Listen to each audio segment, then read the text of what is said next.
Where to begin? Well, yeah, I'm out on the pulpit, the bow platform, getting the anchor bridle all rigged up, and I lost my flip flop. Yeah, so I was really pissed off about that. We had trouble at there was another little patch further north where we anchored up last time. And for some reason, we kept having trouble while we were backing down on the chain. We could not get it to stick. But yet, when I pulled the anchor up twice, I had a big ball of mud on the thing. In the process of backing down on the anchor, the dinghy I forgot to bring a bridle in and shorten the bridle, and the dinghy was swinging all the way up to the bow of the boat while I was up there ratcheting chain in. And on one of our little back downs, something weird happened. The engine did a weird thing, and then I looked down and the dinghy's drifting away, and it parted the dinghy bridle with the prop.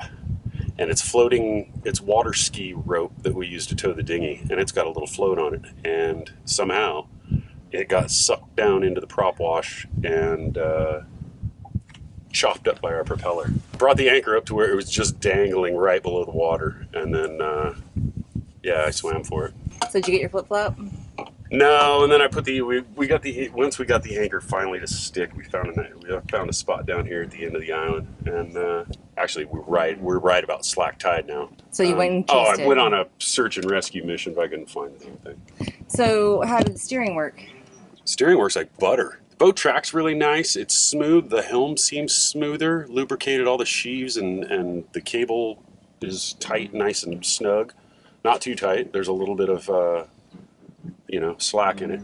But yeah, overall, I'm really happy with the steering. The wheel brake works awesome. How'd the engine run? The engine's got there.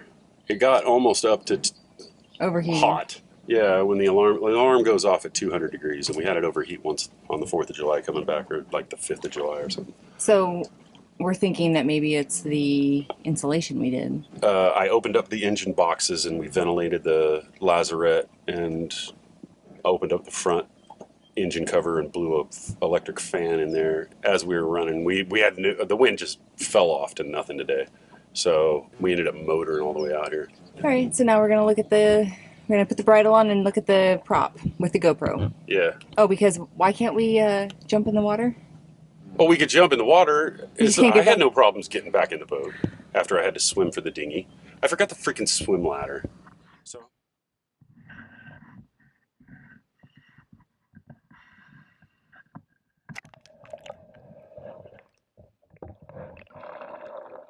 So as we looked at the video, we realized not only were we missing a nut, there's supposed to be two, but the one that was remaining was hanging on by a thread. Literally.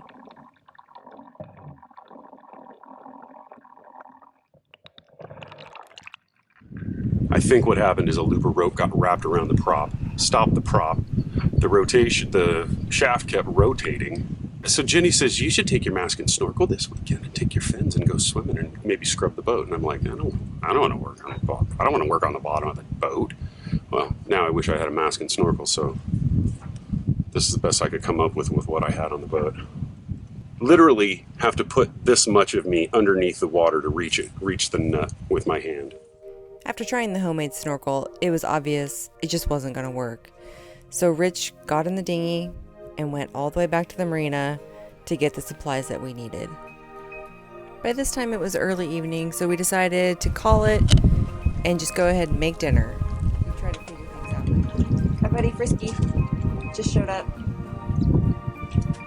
And his son on top dancing.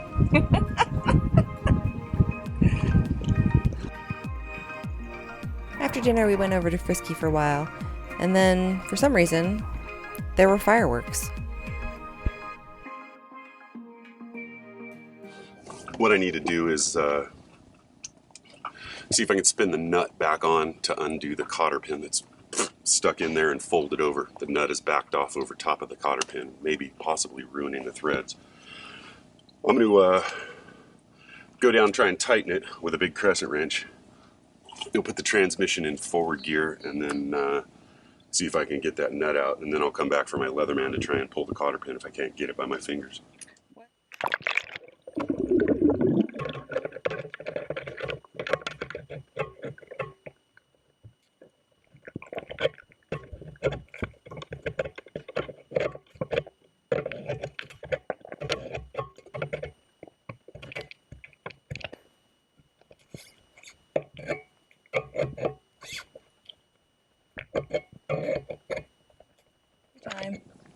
It's on more threads now. I mean, it's going. Yeah, but now it's starting to lock up. Like, it was so close to being easier to wind off. Yeah. It hurt my hand, too. Do you want some gloves?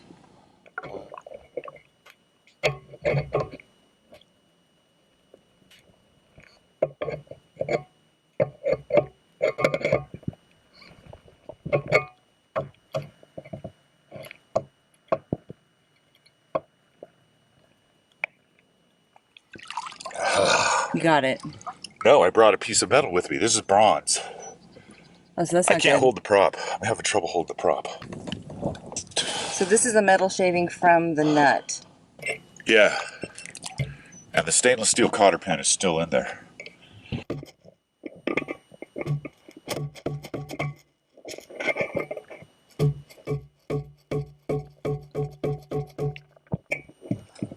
These are the pieces of what was left of the cotter pin, which is approximately this big.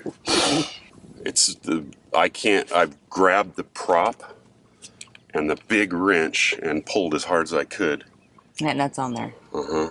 So, and the prop is keyed. It's tapered, but it does have a keyway in it. I found a keyway, and So it's not going to fall off. I don't know how honestly, I don't know how the nut backed itself off. I know. And then the prop has shoved itself back on as tight as you can get it, because I can't move the prop back and forth. We messed around with the prop nut for about an hour, and then we just decided to take our chances. Luckily, there was enough wind, so we were actually able to do some sailing. We made it back safely, but now we've got another project to add to the list.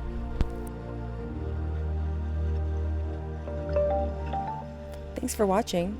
Subscribe if you'd like. You can also hit that little bell to let you know every time we put a video out. And if you like this video, give it a thumbs up. You can follow us on Instagram, Facebook, and our website, SV Ramble On.